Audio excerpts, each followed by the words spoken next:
에베소서 5장 11절부터 14절의 말씀이 되겠습니다. 신약성경 315페이지 정도 됩니다.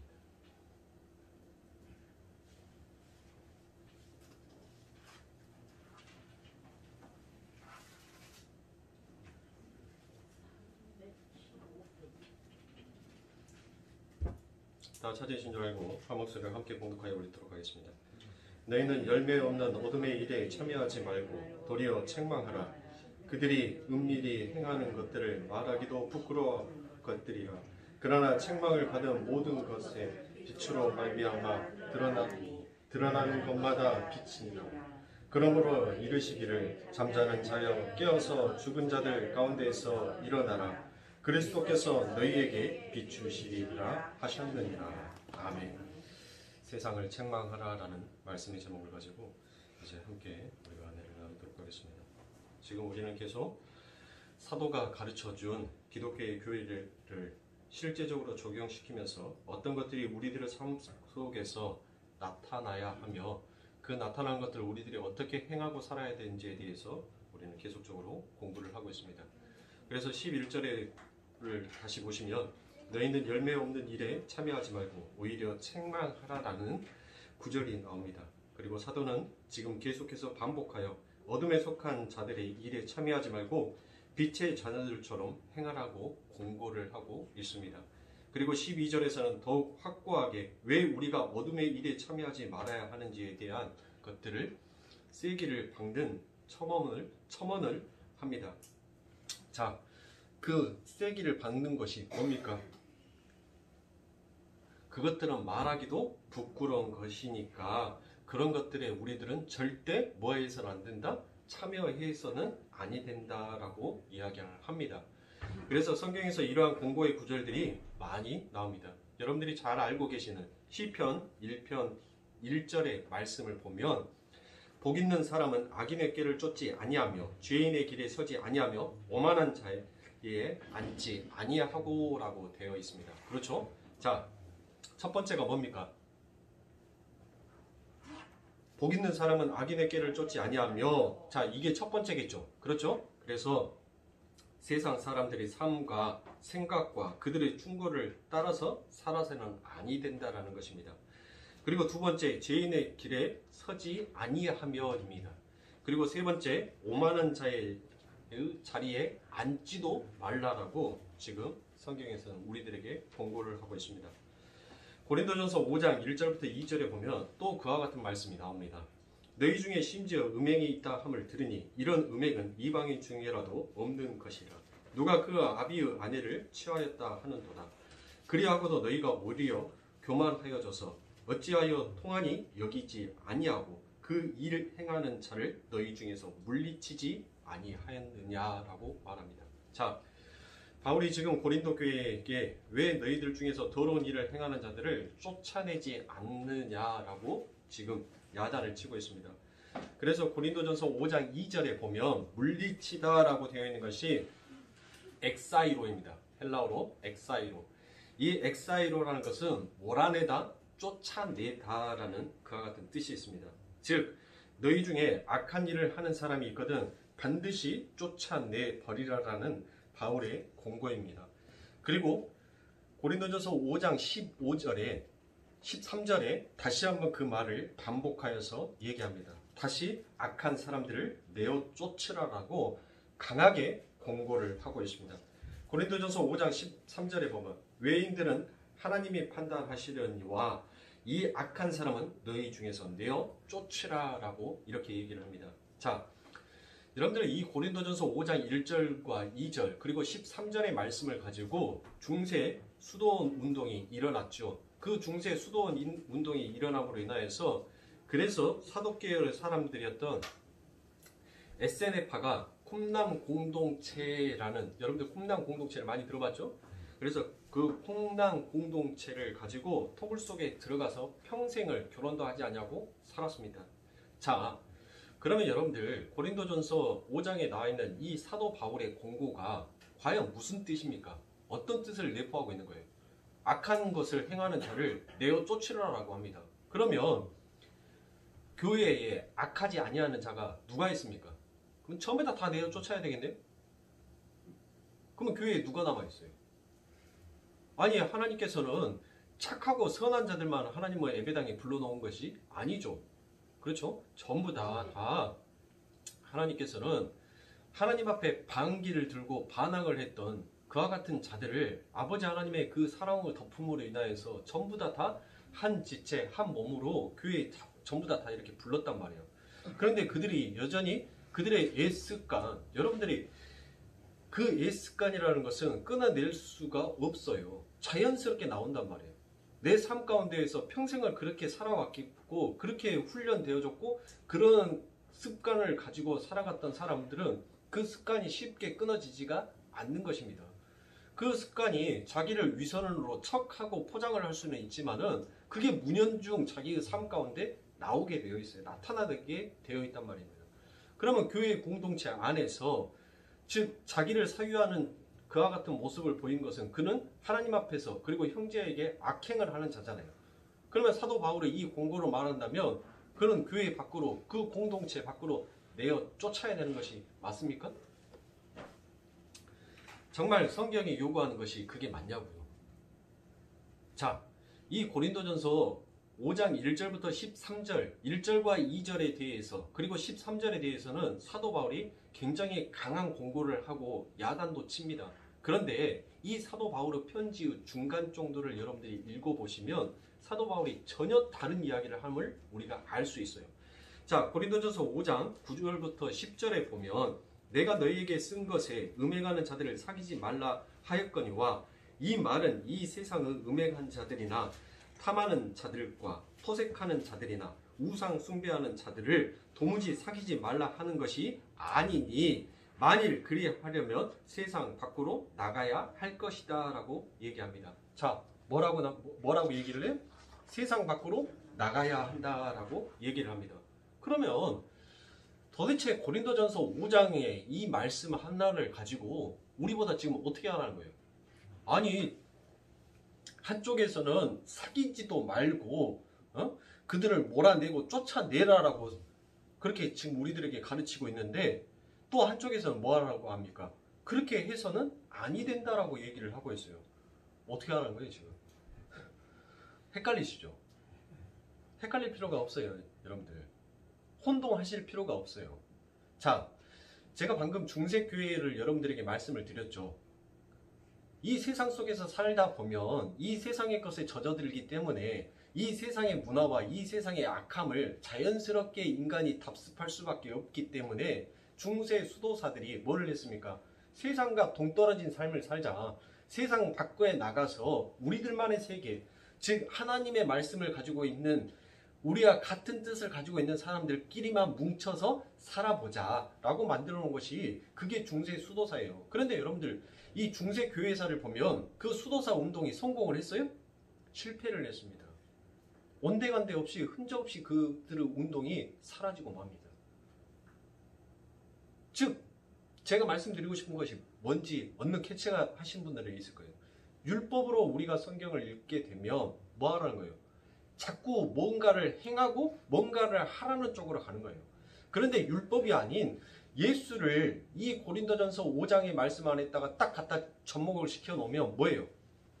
어떻게 해석이 되는 거예요? 아, 하나님께서 지금 우리들에게 요구하시는 것은 지금 그들을 내어 쫓으라는 말이 아니라 그들을 사랑하라는 말이구나. 자, 그들의 세상의 세계관과 인간관 그리고 그들이 가지고 있는 가치관을 너희들은 그것에 대해서 그것을 쫓지도 말고 그것을 삼가하고 그 세상이 향하고 있는 그 악함을 너희들은 너희들의 삶 가운데서 몰아내고 오직 빛의 자녀답게 하나님의 열매의 그 자녀답게 예수 그리스도로부터 구원을 받은 그 은혜를 깨닫는 자들이라면 반드시 너희들은 이 세상 가운데 뭐를 행하라는 거예요? 그 사랑을 그들에게 덮으라라는 하나님의 말씀이 이 안에 담겨져 있는 거예요. 그러니까 여러분들 성경의 말씀이 어려울 필요가 없는 거예요. 자꾸 성경을 표피적으로 인간의 법전으로 보게 되면 자꾸 성경이 어려워져요. 도대체 앞에서는 이 말을 하고 왜 중간에서는 엉뚱한 말을 하고 왜 끝에서는 다시 또 그와 같은 말로 세기를 박지? 그러니까 성경 말씀이 어때요? 읽으면서 도대체 이 말이 무슨 뜻이고 무슨 말인지를 알아먹을 수가 없는 거예요. 그런데 거기 안에다가 예수를 딱 집어넣으니까 아, 이 말씀이구나 라는 것을 알 수가 있죠. 그러면 여러분들이 성경을 읽다가 막힌 부분이 있어요. 그러면 누구를 생각하시면 돼요? 예수를 생각하시면 돼요. 여러분들, 우리 예수님께서 분명히 우리들에게 오셔가지고 너희는 세상의 빛과 소금이다 라고 말씀을 하셨어요. 그렇죠? 그리고 사도행전 1장 8절에 보면 너희는 땅끝까지 이르러 내 증인이 되라라고 요구를 하셨단 말이에요. 그 아버지 하나님의 요구는 우리가 어디로 들어가야 돼요? 우리가 세상 속으로 들어가지 아니하고서는 그 일을 행할 수가 있어요, 없어요? 없어요. 없단 말이에요. 그렇죠? 지금 하나님께서 우리들에게 요구하시는 것은 너희들은 그 세상 속으로 들어갈 때 그 세상이 추구하는 그 가치를 쫓지 말고 그것을 너희들은 마음속에서 몰라내고 너희들에게 심어준 그 빛과 소금의 역할, 그리고 너희들은 어느 곳에 있든지 간에 내 증인의 역할, 그 역할을만 하면은 된다라는 것이에요. 그러면 우리 예수님께서 어떻게 하셨냐고, 이 땅에 오셔서. 예수님께서 이 땅에 오셔가지고 선한 사람, 깨끗한 사람, 바리새인들과 사두개인들, 그 사람들과 먹고 마시면서 그 사람들과 함께 지내셨습니까? 전혀 그렇지 않으시죠. 예수님께서는 이 땅에 오셔서 누구와? 세리와 가늠하는 여자와, 그렇죠?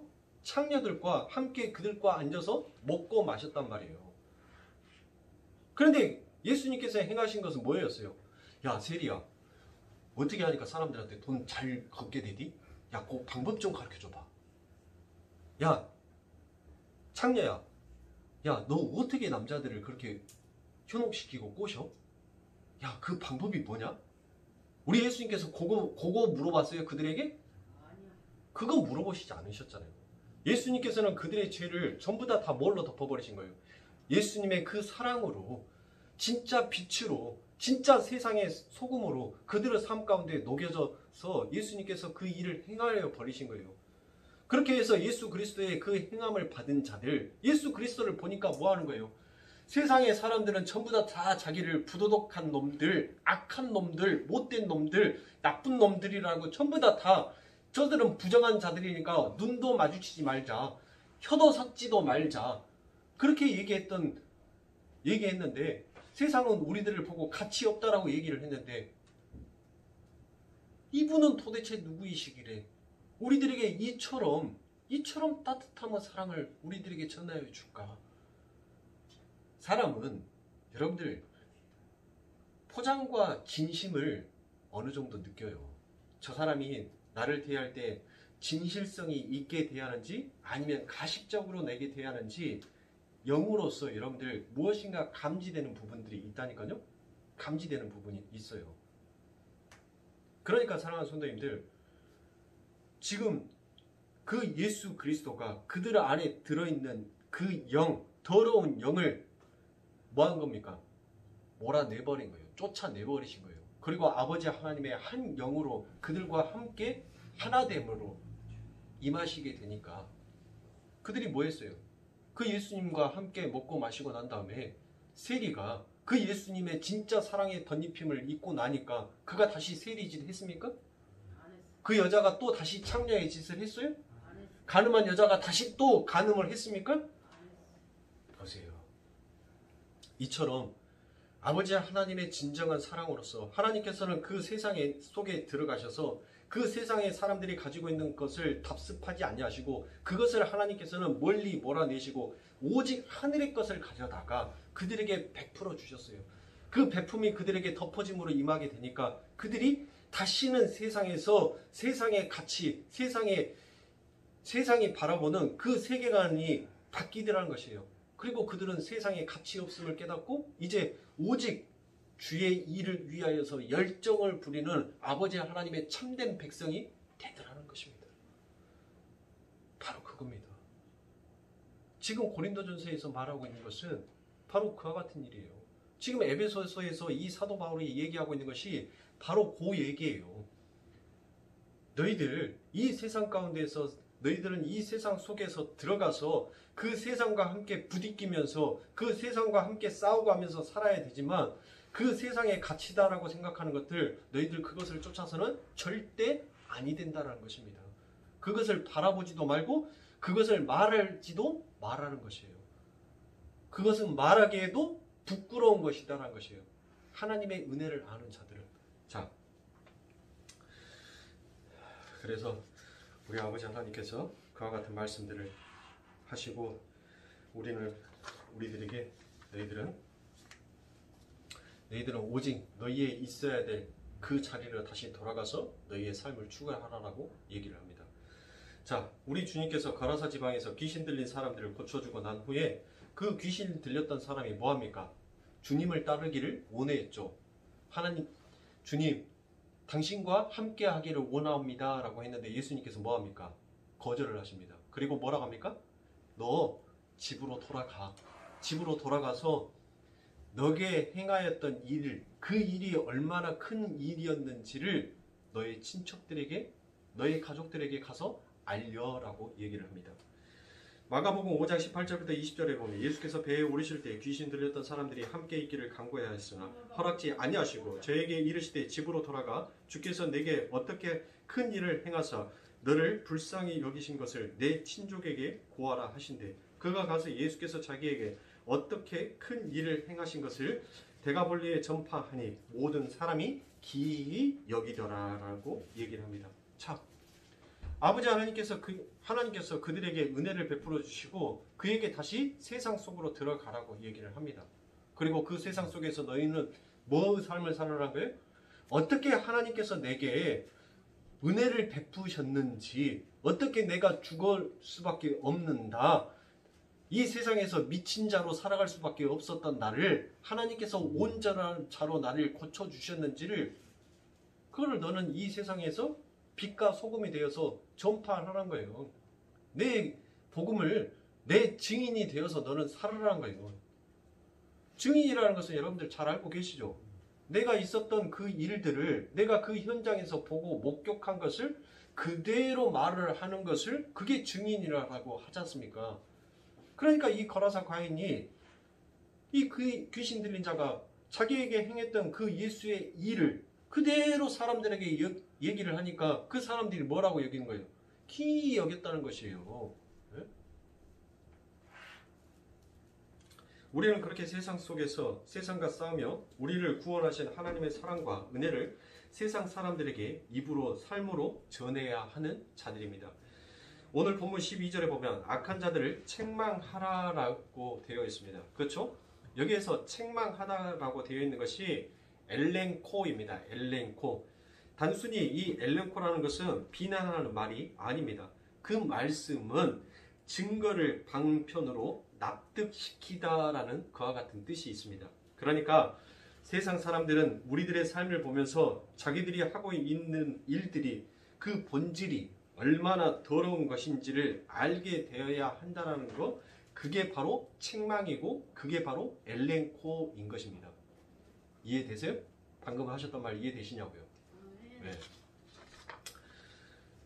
그래서 그들이 책망을 받고 쓰러져서 초죽음을 되도록 만들라는 것이 아니라, 그들이 그 책망을 받고 그 따뜻함에 녹아서 그 책망하는 삶에 반해서 하나님께로 돌아오도록 하는 것이 바로 엘렌코라는 것입니다. 그리고 13절에서 사도 바울은 그렇게 우리 그리스도인들의 삶의 빛에 대한 책망을 받는 것들을 모두 빛이 된다라고 기술을 하고 있습니다. 오늘 본문 말씀 13절에 보면 그러나 책망을 받는 모든 것이 빛으로 나타나지는 것마다 빛이니라 라고 얘기를 하고 있습니다. 자, 이 말이 무슨 말이에요?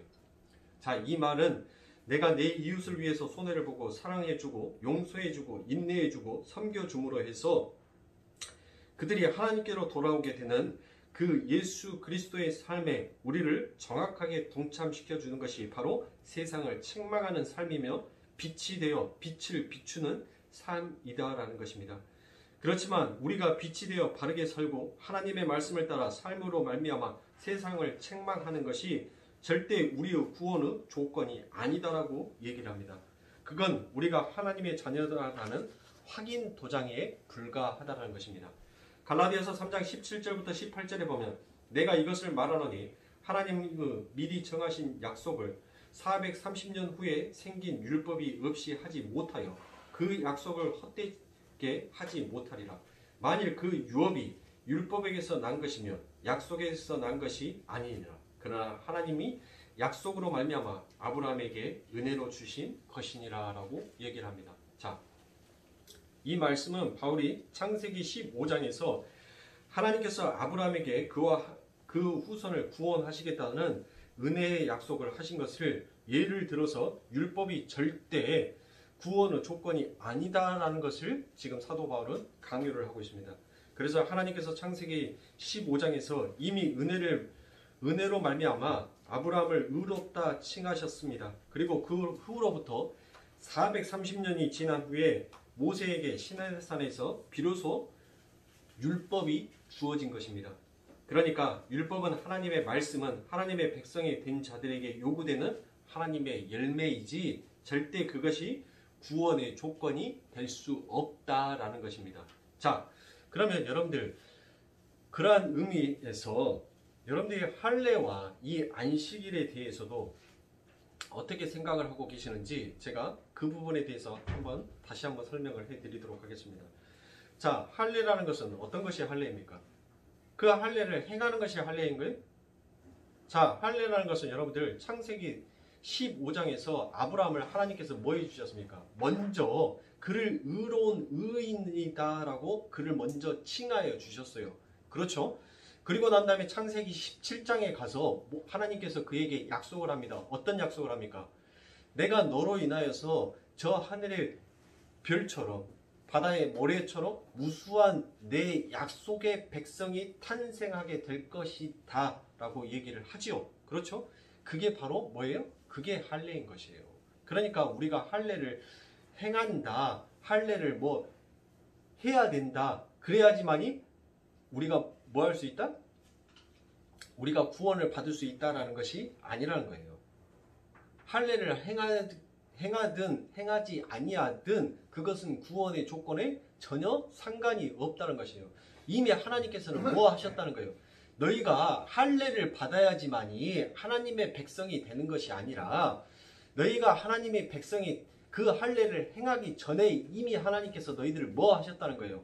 이미 할례 받은 자로 내 백성으로 내 자녀로 내 말씀의 언약의 후손으로 너를 뭐 했다는 거예요? 이미 하나님께서 너를 인치셨다는 거예요. 너를 구원해 내셨다는 거예요. 그게 하고 안 하고 중요성이 아니다라는 것입니다.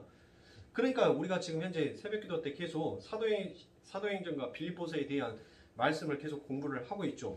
자, 그 빌립보 교회에서 여러분들 어떤 일이 발생합니까? 그들에게 복음을 전파하는데 복음을 전파하는 것이 마땅하냐 아니냐라는 그와 같은 의견이 분분하게 논쟁이 벌어지게 됩니다. 그래서 제1회 예루살렘에서 회의가 벌어지게 되죠. 그렇죠. 그 예루살렘 회의에서 사도 바울이 많은 이야기들을 언변을 합니다. 그 얘기를 듣고 뭐예요? 베드로가 사도 바울의 그 말에 동참을 해주죠. 그리고 난 다음에 예수님의 동생이었던 누가? 야고보가 또 맞다. 우리가 어떤 구원의 조건을 가지고 있어서 우리가 구원을 받은 것이 아니라 우리는 아무 조건 없었을 때 하나님께서 우리를 값없이 구원해 준 것이 맞다. 고로 우리만 이 아버지 하나님의 구원을 받아야 되는 것이 아니다. 저들 또한 저들 안에서도 누군가는 아버지 하나님께서 선택해 놓은 백성이 있을지 모르니까 우리는 가서 사도행전 1장 8절의 말씀처럼 우리는 그곳에 가서 하나님의 복음을 전하는 것이 마땅하다라고 얘기를 합니다. 그들의 논지 속에서 뭐였어요? 저 이방인들에게는 뭐가 없다는 거예요? 율법이 없다는 거예요. 율법은 누구들에게만 줬다는 거예요? 하나님께서 우리에게만 줬다는 거예요. 우리에게만. 그래서 우리만 가질 수 있고 우리만 구원받을 수 있다라는 이 관념을 가지고 있었단 말이에요. 그런데 하나님께서는 그 일을 깨버리시고 하나님께서는 마게도니아 지방에 첫 번째 교회를 세우시죠. 그 교회가 어떤 교회입니까? 그 교회가 바로 빌립보 교회 아닙니까? 그렇죠? 그리고 난 다음에 이 마게도니아 지역에 가서 두 번째 교회가 세워지는데 그 교회가 뭐예요? 어떤 교회예요? 빌립보 교회에서 빌립보에서 사도 바울이 전도 여행 제2차 전도 여행을 하고 난 다음에 그가 빌립보 교인들에게 잠깐 잘 지내라고 얘기를 하고 어디로 갑니까?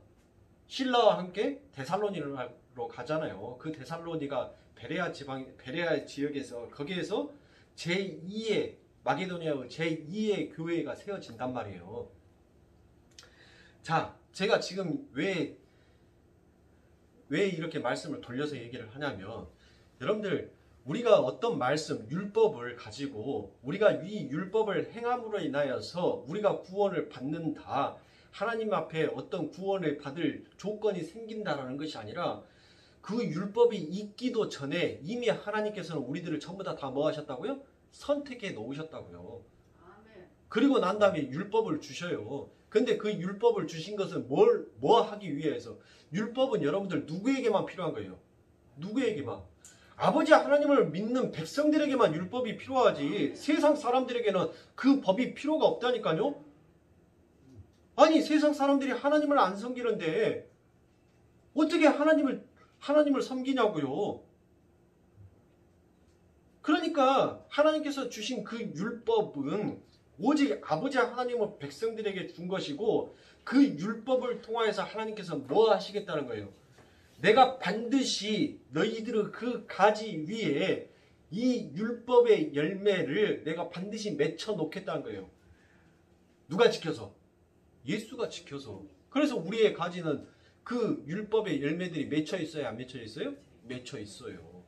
근데 우리가 아직 나의 자아를 버리지 못하여서 나의 마음속에서 그 우리라고 생각하는 그 우리의 관념을 우리가 내려놓지 못하여서 지금 그 성령의 그 9가지의 열매가 우리들의 삶 가운데 나타나지 못하고 있을 뿐이지 우리는 이미 그 과실을 맺고 있는 자라니까요.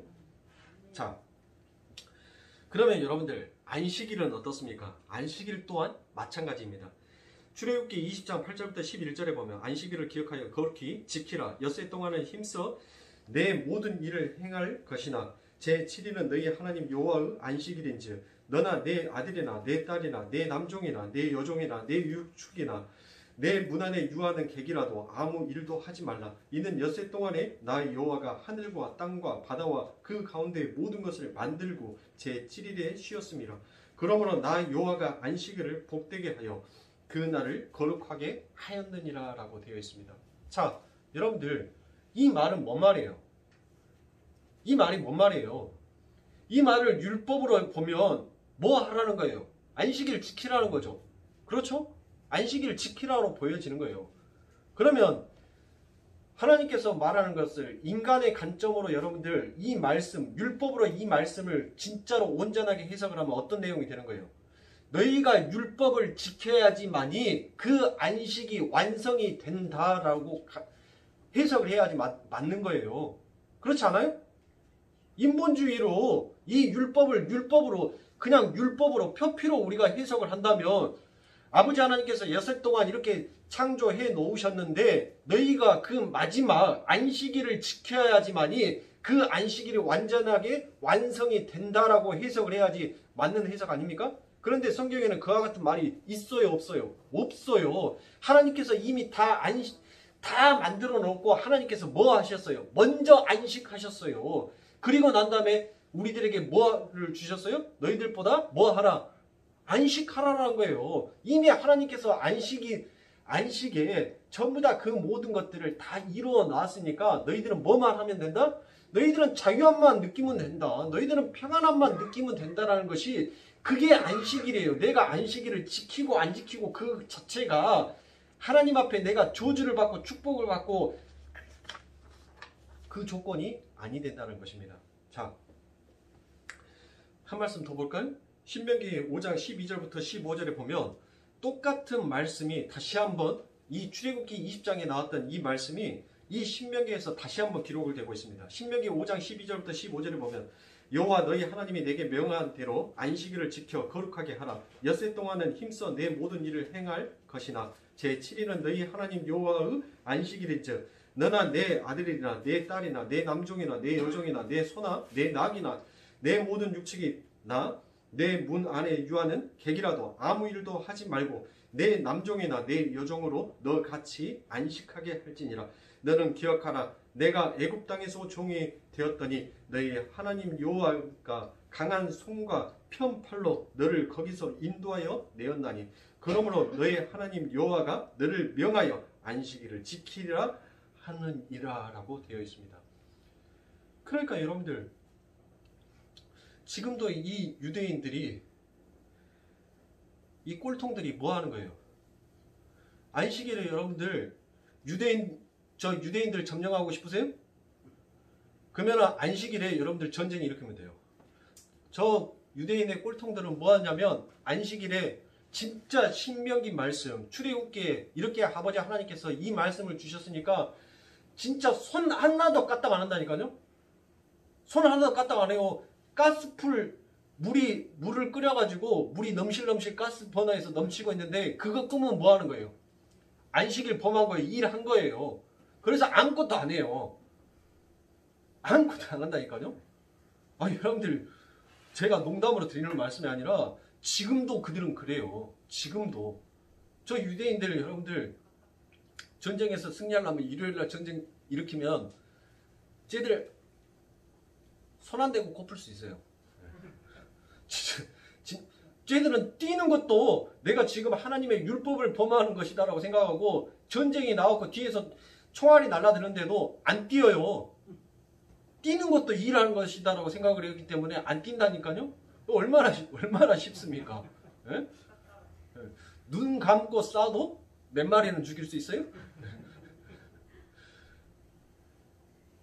이게 여러분들 이게 율법의 말씀이 아니에요. 하나님께서 너희들이 안식일을 지켜야지만이 내가 너희들을 애굽에서 건져내겠다가 아니에요. 이미 너희들은 내가 이 안식일을 너희들한테 주었으니까 너희들의 삶이 너희들의 환경이 어떠하든지 간에 너희들은 뭐 하라는 거예요? 너희들은 안식하라는 거예요. 너희들은 그 속에서도 내 강한 손과 내 강한 팔로 너희들을 지키고 보호하고 너희들을 안고 있으니까 너희들은 그 속에서도 자유함을 느끼라는 거예요. 세상이 아무리 너희들을 굴욕시키고 세상이 아무리 너희들을 압박한다 할지라도 너희들은 그 속에서 뭘 하라는 거예요? 자유함을 느끼라는 거예요. 자유함을. 안식을 누리라는 거예요. 하나님께서. 너희들이 안식을 지켜야지만이 내가 그 노예의 삶, 그 애굽의 삶에서 너를 건져내릴 그런 하나님이 아니라 이미 너희들이 노예되기 전부터 하나님께서는 그 안식일을 완성시켜 놨으니까 너희들의 환경과 그 삶 가운데에서도 그 안식일, 그 자유함만을 누리고 살면 된다라는 것입니다. 그게 안식일의 의미예요. 그러니까 성경이 여러분들 쉽죠? 네. 내가 할 것이 없으니까. 전부 다 하나님께서 뭐 해놓으셨어요? 하나님께서 전부 다 해놓으셨으니까. 나는 쉬운 거예요. 쉬운데 왜 어려워요? 그게 안 믿어지니까 어려운 거예요. 그것을 인정하고 싶지 아니하니까 자꾸 인생이 힘들어지는 것이에요. 그러니까 여전히 우리는 뭐를 못 버리고 있는 거예요? 나를 못 버리고 있는 거예요. 내가 가지고 있는 지식, 내가 가지고 있는 경험, 내가 가지고 있는 가치, 내가 쳐놓은 그 울타리 안만이 나를 지켜줄 수 있고 나를 보호해 줄 수 있다라는 이 강박관념이 절대 그 안에서 벗어나면 나는 죽는다로 생각을 하니까 그러니까 하나님의 말씀이 자꾸 내 삶 가운데 버벅버벅 거리면서 나오게 되는 것입니다. 그러나 여러분들 우리 아버지 하나님은 어떤 하나님이세요? 승리의 하나님이시죠? 그렇죠? 우리 하나님께서 그 애굽의 왕의 힘이 더 셌어요? 하나님의 힘이 더 셌습니까? 하나님의 힘이 더 센 것을 우리는 이미 성경의 말씀을 통해서 읽었지 않습니까? 봤잖아요. 하나님 앞에서는 그 애굽의 왕조차도 한낱 먼지에 불과한 존재였어요. 연약하고 나약한 존재였다니까요. 그가 세상을 지배할 정도로 그와 같은 강한 힘을 가지고 있었어도 마지막에 누구는 못 살려요? 자기 새끼는 못 살리지 않습니까? 그게 인간이에요. 그게 세상인 거예요. 그러나 하나님께서는 다 잃은 것 같은데, 다 빼앗긴 것 같은데 하나님께서는 뭐를 지켜주시더라? 우리의 생명을 지켜주시더라. 그게 더 위대한 거 아닙니까? 여러분들이 집에다가 금송아지 갖고 있는들 내가 죽고 없으면 그 금송아지가 있든 뭐가 있든 뭔 상관이에요. 그게 아무 상관은 없는 거예요. 내가 이 땅에서 살고 있으면서 내가 이 땅에서 하나님께서 주시는 그 자유의지의 축복, 그 축복을 누리고 있었을 때 우리가 하나님 앞에 더욱더 감사하면서 하나님의 은혜를 깨닫는 것이지, 우리가 죽고 나면 아무 소용이 없는 겁니다. 죽고 나면 반드시 뭐가 있어요? 심판이 있는 거예요. 그러니까 여러분들 살아 계실 때 내가 죽어서 하나님 더 잘 섬길게요. 그러니까 우리 조상들이 얼마나 참 지혜로운 사람입니까? 부모 살아 생전에 뭐 하라고요? 잘하라고 얘기하잖아요. 죽어서 무덤 앞에다가 제사밥 올려놓지 말고 나 살아 생전에 잘하라고 그 말 하지 않습니까? 네? 개똥밭에 굴러도 어디가 나서요? 저승이 나서요? 개똥밭에 굴러도 이승이 나온 거예요, 여러분들. 네? 내가 살아있어야지 하나님의 은혜를 더욱더 깨닫고 알아갈 거 아닙니까? 네? 하나님이 뭔지, 율법이 뭔지, 사랑이 뭔지, 은혜가 뭔지, 내가 어떻게 구원을 받았는지 그것을 아무것도 모르는 상태에서 내가 확 죽어버렸다고 생각을 해보세요. 그 하나님은 심판대에 가서 여러분들 뭘 하라고 말씀하시겠냐고요. 그러나 우리는 한날 한날 하나님께서 우리들에게 부어주신 이 은혜를 통하여서 이제 우리는 뭐한 자가 되었어요? 뻔뻔한 자가 되었다니까. 하나님 앞에 뻔뻔한 자. 야, 너 죄 짓고 지금 어디 내 앞에서 고개를 그렇게 뻣뻣이 들고 너 그러고 있으니까 아빠 눈 좀 비벼봐. 잠이 안 깼어? 나야 아들 예수라고. 그러니 하나님이 눈 다시 깜빡깜빡 우리 아들이었구나. 내가 잠깐 착각했나 봐. 미안해 아들아. 우리는 날이면 날마다 보이지 아니하게끔 그렇게 성장해 가는 거예요. 하나님의 아들 예수로 우리들은 점점 걸어가지는 거예요. 그러니까 하나님은 그 심판대 앞에서도 뭐 할 수 있어요? 우리는 뻔뻔해질 수 있어요. 아빠 나 예수 봐, 나한테 흔적 있잖아. 아빠가 해준 그 흔적, 아빠가 남겨준 그 흔적 이제 보여? 이제 봤어? 우리의 구원의 조건으로 우리가 이 세상 가운데 있어서 착하게 살고 율법을 지키고 그렇게 해서 우리가 저 천국 들어가는 조건이 아닌 겁니다. 그러니까 사랑하는 성도님들, 사나 죽으나 우리는 예수의 은혜만 이 땅에서 열심히 부지런히 배우고 가면 돼요. 살아도 은혜, 죽어도 은혜. 그 은혜만 여러분들이 열심히 배우고 가면 돼요. 그 은혜를 깨닫는 자는 하나님 나는 못해요. 오직 하나님만 주만 하실 수 있습니다라는 그와 같은 고백을 할 수 있는 것입니다. 자, 그것이 바로 하나님의 말씀을 지키며 빛이 되어 살아라라는 하나님의 명령 안에 들어있는 내용인 것입니다. 출애굽기 3장 11절부터 12절에 보면 모세가 하나님께 고하되 누가 누구 간데 바로에게 가며 이스라엘 자손을 애굽에서 인도하여 내리니까 하나님이 가라사대 내가 정녕 너와 함께 있으리라. 내가 백성을 애굽에서 인도하여 낸 후에 너희가 이 산에서 하나님을 섬기리니 이것이 내가 너를 보낸 증거니라 라고 말씀합니다. 자, 사랑하는 성도님들, 우리 하나님께서는 우리들에게 뭐를 주셨어요? 내가 반드시 그 애굽이라는 그 세상의 그 악함 속에서 너희들을 뭐 하시겠다는 거예요? 건져내시겠다는 거예요. 응? 그리고 너희가 어디에 쓴다는 거예요? 이 산에 다시 쓴다는 거예요. 그 산이 어디예요? 그게 바로 예수 앞에 쓰는 거 아닙니까? 그게 우리들에게 증거예요. 그런데 자꾸 우리들은 그 증거를 히브리서 11장에 나오잖아요. 응? 믿음은 뭐다? 보이지 않냐는? 그래요, 여러분들. 우리는 믿어지지 아니하는 그 증거를 받은 자예요. 근데 그것이 보여지는 증거로 우리들에게 나타나더라는 것입니다. 우리들의 삶 가운데. 그러니까 출애굽기 3장 11절부터 12절에 나와 있는 이 말씀은 뭐예요?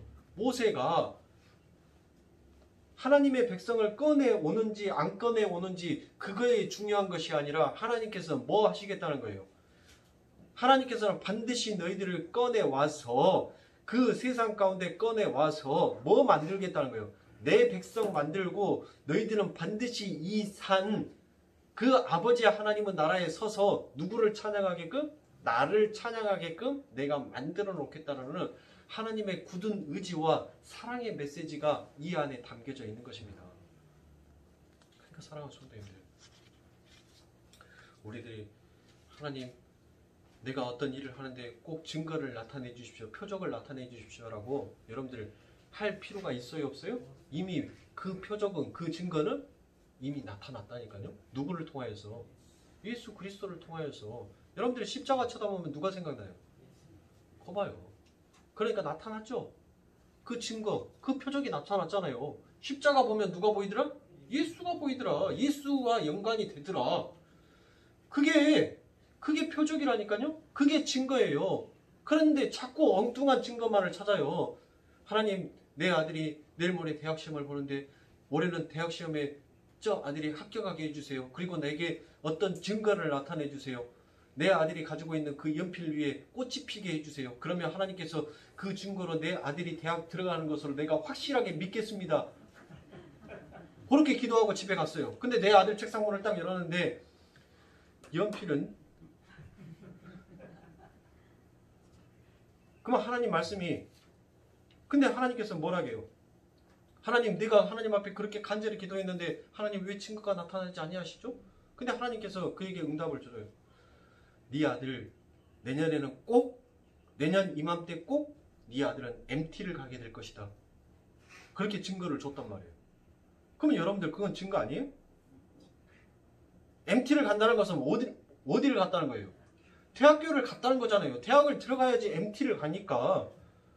근데 왜 우리들은 항상 눈에 보여지는 그 증거만을 쫓냐고요. 하나님께서는 우리들의 삶 가운데에서 이미 그 증거를 날마다 내 삶 가운데 나타내고 계신다니까요. 여러분들이 어떻게 이 세상에 이길 수 있어요? 어떻게 여러분들이 이 세상에 하나님 이 세상의 가치관과 인간관과 세계관을 전부 다 저는 다 변화되어서 하나님의 말씀에 온전하게 살아갈 수 있는 자로 되었습니다라고 여러분들 그렇게 기도를 하는데 막상 여러분들 성전 문 밖 아버지 하나님의 말씀 밖으로 딱 나가는 순간 전부 다 누구를 사유해요? 나라는 세계관, 나라는 가치관, 나라는 인간관으로 전부 다 변화돼요. 그래서 누군가 깜빡이 안 켜고 내 앞에 끼어들면 뭐예요? 우띠 이 하면서 빵! 빵! 하고 울리지 않습니까? 네? 그게 인간이에요. 그러니까 우리들은 뭐만 의지하면 돼요? 하나님의 은혜만 의지하면 되는 것입니다. 그래서 그 율법은 하나님께서 우리들에게 지키라고 준 것이 아니라 그 율법이 사랑이다라는 것을 우리들에게 가르쳐 주고 계신 것입니다. 마태복음 22장 34절부터 40절에 보면 예수께서 사두개인들을 대답할 수 없게 하셨다 하면 바리새인들이 듣고 모였는데 그 중에 한 율법사가 예수를 시험하여 묻되 선생님이여 율법 중에 어느 계명이 크니이까? 예수께서 가라사대 내 마음을 다하고 목숨을 다하고 뜻을 다하여 주 너희 하나님을 사랑하라 하셨으니 이것이 크고 첫째 되는 계명이요 둘째는 그와 같으니 내 이웃을 내 몸과 같이 사랑하라 하셨으니 이 두 계명이 온 율법과 선지자의 강령이라라고 되어 있습니다. 자, 사랑하는 성도님들 보세요. 구약뿐만이 아니라 사도 바울의 이 서신서에서도 그리고 신약에서 우리들에게 전부 다 요구되고 있는 것이 뭐예요?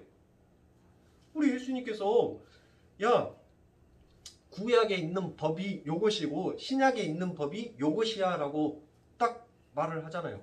구약의 법이 뭐예요? 하나님을 사랑하는 거. 신약의 법이 뭐예요? 그 이웃을 사랑하는 거. 왜?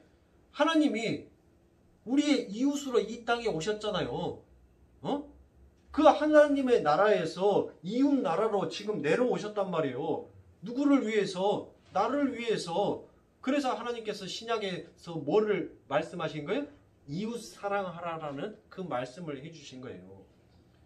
그러니까 사랑하는 성도님들, 여러분들의 옛 자아를 죽일 수 있는 약은 뭐예요? 옛 자아를 죽일 수 있는 약. 그게 하나님 사랑이에요. 새롭게 변화되어 있는 나, 내가 여러분들 아이가 자라날 때, 성장할 때 그 아이가 건강하게 자라게 하기 위해서 부모는 그 아이에게 비타민도 먹이고 철분도 먹이고 칼슘도 먹이고 온갖 것을 다 먹여요. 그렇죠? 장도 튼튼해야 된다. 장이 튼튼한 애기들이 건강하다. 그래서 오늘 아침에 제가 뭔 특혜 받았더라고요. 보니까 뭐 해도 딱 좋아! 뭐 해도 아니 아침에 뉴스를 보고 있는데 그 방송이 아니 3번이나 화면이 하나 방송이 광고가 끝나고 난 다음에 다른 광고를 해도 되는데 하나 광고가 끝나고 난 다음에 또 그 다음 광고가 뭐 해도 딱 좋아! 뭐 해도 딱 좋아! 그거에 나오더라고요. 그만하겠지라고 했는데 그 다음번에 누가 나와요? 이제 딸이 나와갖고 딱 좋아! 연말을 하고 있어요. 네? 여러분들 신약에서 우리가 성장하는 데 있어서 우리가 건강하게 자라는 데 있어서 가장 명약, 그 기가 막힌 명약이 뭔지 아세요? 그게 이웃사랑이에요. 그게 이웃사랑이라니까요. 그러니까 우리 하나님께서 얼마나 대단한 의사이시냐고요. 예? 이 자아를 뭘로 치료해버리세요? 하나님의 사랑으로 치료해버리시고 예? 새롭게 생장된 나를 이웃사랑으로 나를 치료해버리시니까 하나님과 내가 하나로 연합이 되더라. 그와 같은 자가 어디로 가요? 아버지 하나님의 나라로 가는 거 아니에요. 왜? 우리는 이 땅에 이방이잖아요. 하나님께서 예수님께서 이 땅에 계속 머물러 계시는 것이 아니라 나 이제 집에 갈란다. 잘 있어. 하고 가시잖아요. 우리도 가야 되는 거예요. 네? 여기는 이웃 나라예요. 이웃 나라. 내 나라가 아니란 말이에요. 우리는 지금 이웃 나라에서 빌붙어서 살고 있는 거예요. 그런데 여러분들 이 이웃 나라에서 자꾸 내 거를 추구하면 돼요? 안 돼요? 안 되는 거예요. 그러니까 사랑하는 성도님들, 하나님께서 너희들은 빛과 소금이 되라라고 말씀하시는 것은 바로 그겁니다. 여러분들의 삶 가운데 있어서 여러분들이 그 자연스럽게 그 예수의 은혜, 그 예수의 사랑이 얼마나 내게도 넓고 깊고 넓은지를 그것을 깨닫고 알면 우리의 삶 가운데에서 자연스럽게 그 모든 것들이 흘러나오게 되는 거예요. 그 흘러나옴을 통하여서 이 세상의 사람들이 우리를 봤었을 때 뭐 합니까? 그래, 인생 살려면 차라리 저렇게 살아야지. 응? 저래야지 남는 거지. 그 말이 나온다니까요. 여러분들 제가 TV를 보면서 어떤 스님이 다 쓰러져가는 그 집을 지게를 메고 30년 동안 그 절을 다시 복원하여서 세워놓은 곳이 있습니다. 제가 어디 사찰이라고는 말씀 안 드릴게요. 그런데 그 동네 사람들이 전부 다 그 스님을 보면서 뭐라 하는 줄 아세요? 지게 스님이라고 해요. 지게 스님. 그리고 저 스님처럼 진짜 부처의 모습을 보여주는 사람은 없다라고 그 동네에서 입에 침이 마를 정도로 그렇게 칭찬을 해야 됩니다. 그리고 난 다음에 그 스님이 30년을 그 절에서 머물고 이제 다른 데로 가셔야 돼요. 그러니까 그 동네에 있는 그 불락에 있는 모든 사람들이 뭐를 합니까? 심지어는 군청에 있는 사람들까지 면사무소에 있는 사람들까지 전부 다 그 조계종한테 편지를 써요. 이 스님 여기에서 그냥 잡고 하실 때까지 여기에 계시면 안 됩니까? 라고. 세상에 우상을 섬기는 그와 같은 자도 그렇게 자기의 신을 위하여서 자기의 모든 것들을 헌신하더란 것이에요. 그런데 하나님의 참된 신을 믿는 우리가 그와 같은 열심과 그와 같은 노력 없이 우리가 어떻게 아버지 하나님의 빛과 소금이 되며 하나님께서 우리들에게 명령한 지상 명령인 땅끝까지 이르러 내 증인이 되라라는 그 명령을 우리가 어찌 지킬 수 있냐라는 말입니다.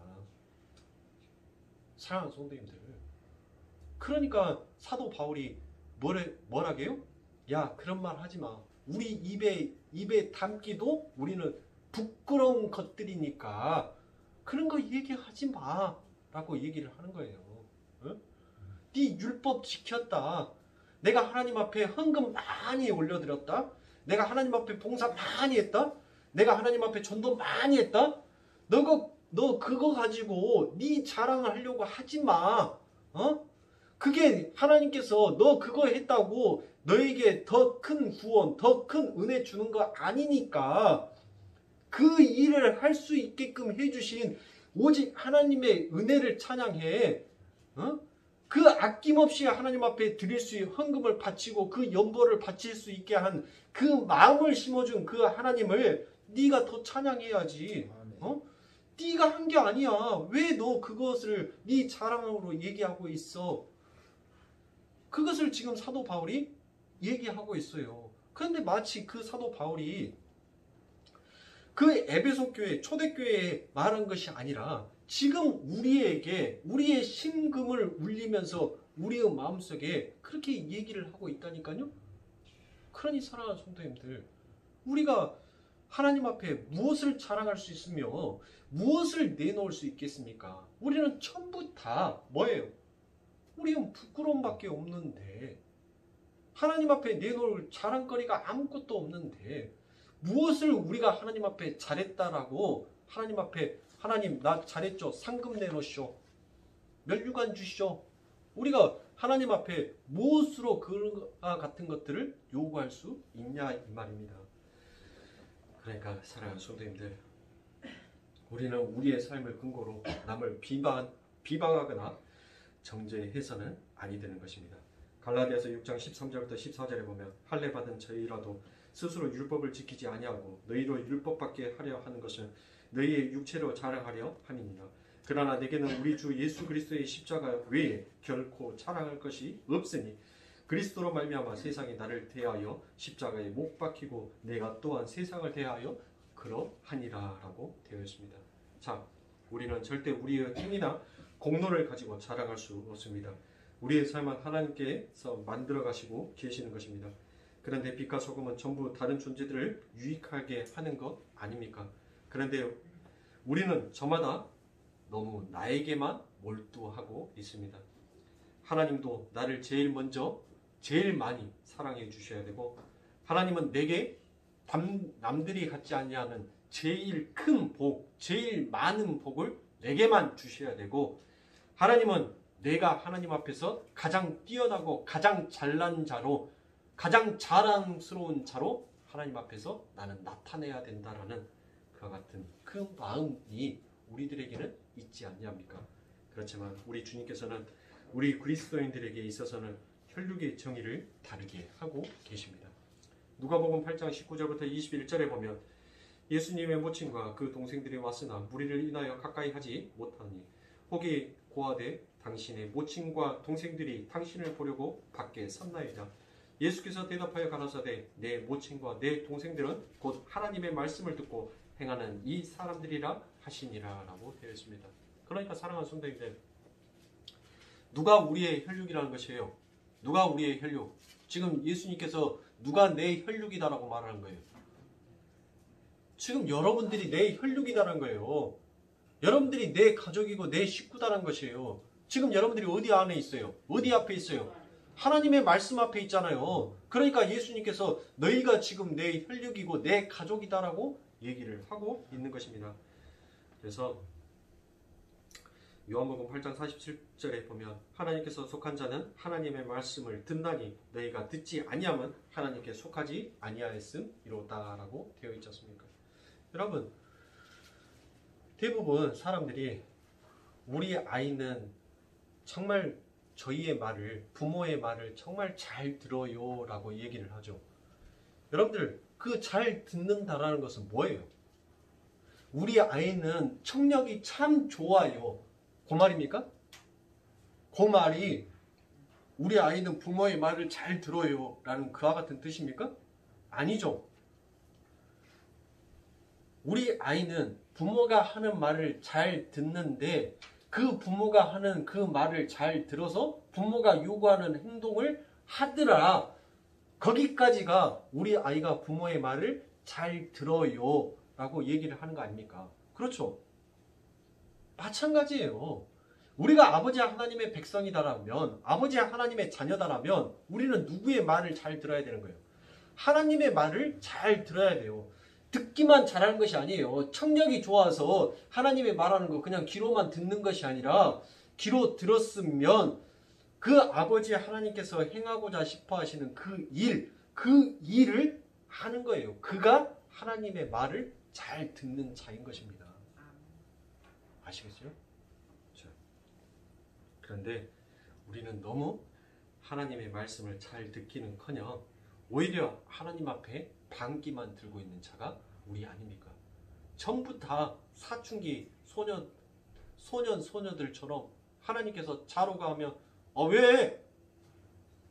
아니 내 발 있는데 우러 갔다 와도 되잖아. 아들아 너 백한테 추운 게 요거 입어. 불편해. 왜 꼭 그거 입어야 돼? 안에다 반팔 하나 입고 두꺼운 옷 하나 입으면 되지. 못한다고 겹겹이 입어. 우리 하나님 앞에 처음부터 다 그러고 있잖아요. 그러면서 또 뭐 가르게요? 전부 다 뭐 가르게요? 이 대한민국이 제일 심해요. 제일 심해. 그게 뭐예요? 혈연, 지연, 학연. 그렇죠? 혈연, 지연, 학연 그 찾아가지고 전부 다 뭐 하기 바쁩니까? 편가르기 하기 바쁩니다.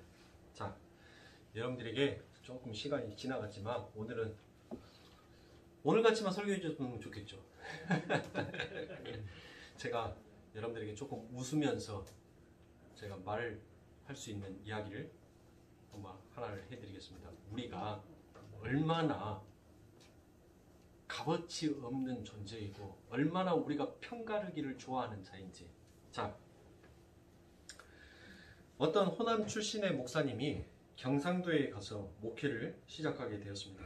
그리고 경상도 교인들로부터 호남 출신이다라는 그와 같은 이유 때문에 많은 괄시를 좀 당하시게 되었습니다. 그래서 이 목사님께서 설교할 때마다 경상도 욕을 해댔습니다. 하루는 가인과 아벨에 대해서 설교를 합니다. 사랑하는 성도님들, 가인이 왜 아벨을 죽였는지 아나? 가인은 경상도인기라. 사울이 왜 다윗을 그렇게 못살게 굴었는지 아나? 사울이 경상도인기라. 그러니까 교인들이 전부 다 뭐가 났어요? 뿔이 났어요. 화가 났어요. 그래서 장로들과 함께 당회를 개최를 했습니다. 그래서 목사님 설교에서 절대로 뭐를 쓰지 못하게끔, 경상도다라는 이 말을 사용하지 못하게끔 회의를 했습니다. 그리고 장로님이 그 목사님에게 가고 얘기를 해요.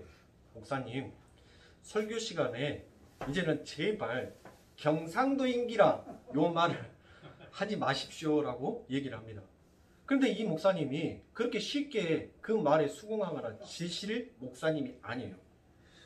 그리고 난 다음에 그 다음 주에 이 목사님께서 최후의 만찬에 대해서 설교를 합니다.